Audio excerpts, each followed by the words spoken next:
So one way to improve to repair the mitochondria is by using carnosine. Carnosine has shown to repair, energize, and protect the mitochondria.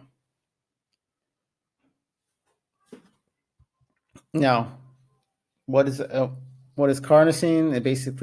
It's an antioxidant that is found in the muscles when they are working, but a lot of it is found in the heart and the brain. You can find a lot of carnosine, and as you age, the amount of carnosine in the body declines.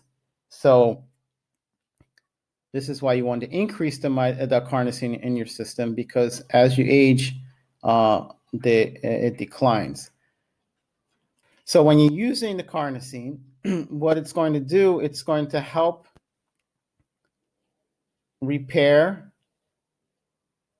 re-energize, and protect the carnosine. So, protect the mitochondria. So so you want to make sure you want to protect the mitochondria so it doesn't get damaged, because if the mitochondria is damaged, then it won't function well. So even if you energize it, if the mitochondria is damaged, it can't function well and it won't be able to fully charge. So you want to make sure with the carnosine, what you're using, what it's doing is repairing the damage. It's also protecting it from getting damaged, and then it's also protecting against damage, and is also energizing it. So if you're suffering from debilitating symptoms,